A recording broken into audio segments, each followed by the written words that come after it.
किराड़ी विधानसभा के है भाजपा के सेंट्रल का मेरे प्रिय मतदाताओं, आवाज कहाँ पहुँचेगा? बहनों और भाइयों, पिछले 3 दिन से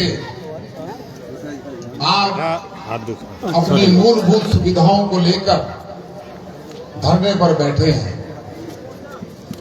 बार बार हमारे भारतीय जनता पार्टी के कार्यकर्ता अनिल मिश्रा जी आपको बतला रहे थे, रामसिया शरण जी हो, अनिल मिश्रा जी हो, नीलू सिंह जी हो, उर्मिला जी हो, गोपाल जी हो, कृष्ण मोहन पांडे जी हो, कि कितने लोगों के नाम लो। मेवाराम राठौर यहाँ पर नहीं है, मेवाराम राठौर जी बैठे हैं, भाई रणजीत चौधरी जी बैठे हैं। ये सब लोगों के मन में एक बात थी कि हमारा जो विद्यापति मार्ग है, जो रेलवे ने हमारा आने जाने का रास्ता बंद किया है, सांसद जी उसको खुलवाइए। और मैं आपको बताना चाहता हूं, मैं शुरुआत वहां से करूंगा जब मुझे भारतीय जनता पार्टी ने टिकट दिया था। रामसिया शरण जी हमारे अध्यक्ष थे।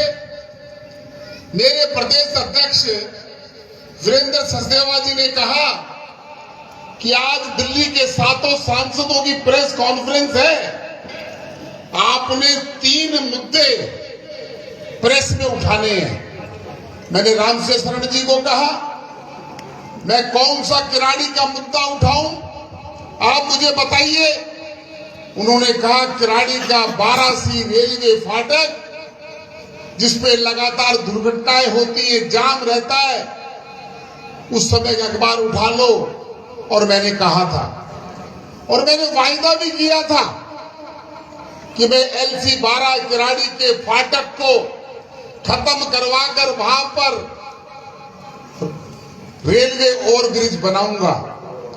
और मेरा वायदा था, मेरा वायदा अगर खराब हुआ, ये कागज लेकर आया हूं, कागज लेकर आया हूं। उस समय 2014 में अटल बिहारी हमारे प्रधानमंत्री नरेंद्र मोदी जी की सरकार थी। हमारे मंत्री महोदय ने 12C फाटक के लिए 150 करोड़ रुपए का कहा कि 150 करोड़ रुपए में ये रेलवे ओवरब्रिज बनेगा। कोई भी भाई मेरे पास आकर देख सकता है, उसमें लिखा है दिल्ली की सरकार के कारण हम ये दिया हुआ पैसा 10 साल बाद वापस ले रहे हैं। आपको पता होना चाहिए उस समय किसकी सरकार थी? आम आदमी पार्टी की सरकार थी। उस समय के MLA ऋतुराज जी अगर ईमानदारी से किराड़ी की जनता से न्याय करते तो टेबल ठोक कर कहते, केजरीवाल साहब, मेरे इलाके के अंदर भारत सरकार ने 150 करोड़ रुपया दिया है, आप आगे की व्यवस्था करवाइए। लेकिन व्यवस्था नहीं हुई। मैंने कहा कि मैं जीतने के बाद उसको करवाऊंगा। 10 साल तक कोई पॉलिसी रह नहीं सकती, पैसा वापस हो गया। और उसके बाद जब मैंने वहां का विजिट किया तो मैं सूखी नहर पर आया। सूखी नहर पर मेरे पास फोटो है, मैं दिखा सकता हूं कैसे पत्थर पड़े हुए थे और लोग उन पत्थरों को से ऊपर होकर यहां से निकल रहे थे। सैकड़ों लोग निकल रहे थे। मैंने जाकर देखा कि सूखी नहर का क्या मामला है। उन्होंने कहा कि PWD, उस समय की सरकार, केजरीवाल की सरकार और यहाँ के MLA ऋतुराज, उन्होंने कहा कि हम इसको फुट ओवर ब्रिज बनाएंगे। मैं जरूर आपके सामने उस बात को कागज लेकर आया हूं। मुंह जबानी कुछ बोल दूं, लेकिन कागज कागज होता है, कागज को झुटलाया नहीं जा सकता।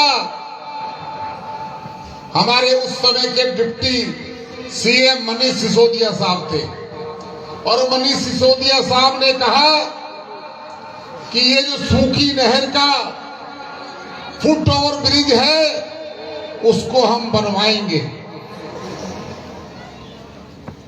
ये कागज दिल्ली सरकार का है, ये कागज मेरा नहीं है, नेट पे जाएंगे तो आपको मिल जाएगा। और उसमें लिखा है प्रपोजल ऑफ आरओबी ओवर सूखी नहर क्रॉसिंग। सूखी नहर क्रॉसिंग पर आरओबी बनना चाहिए। बैकग्राउंड क्या है उसकी? एज पर मीटिंग 24/8/2021 जिसकी मीटिंग की अध्यक्षता की honourable minister, chief minister Manish Sisodia ji ने। A request was raised for on underpass at Sukhi Nahar, ये उन्होंने तय किया और उसके बाद प्रिंसिपल अप्रूवल दी, guaranteed by honourable deputy CM. 1 जुलाई 2022 को दिल्ली के मुख्यमंत्री कहते हैं कि हम यहां पर आरओबी बनाएंगे, आरओबी, और उसके लिए 101 करोड़ रुपए की कॉस्ट तय हुई। और देखने की बात यह है, कंसल्टेंट अपॉइंटमेंट किया, इंजीनियर अपॉइंटमेंट किए और उसकी ड्राइंग बनाने के लिए 1,78,9275 रुपए दे दिए। पैसा बट्टे खाते में किसकी जेब में गया ये आप जानते होंगे। उस समय मैं तो यहां पर नहीं था, यहां पर दिल्ली सरकार हमारी पार्टी की नहीं थी।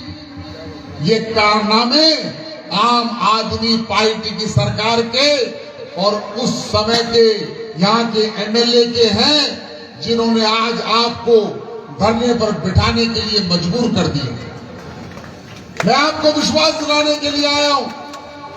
मेरे पास जब हमारे लोग आए, मैं डीआरएम से मिला, मैंने कहा डीआरएम साहब आपने पत्थर लगा दिए, आपने बाउंड्री लगा दी, हजारों लोग वहां से निकलते हैं,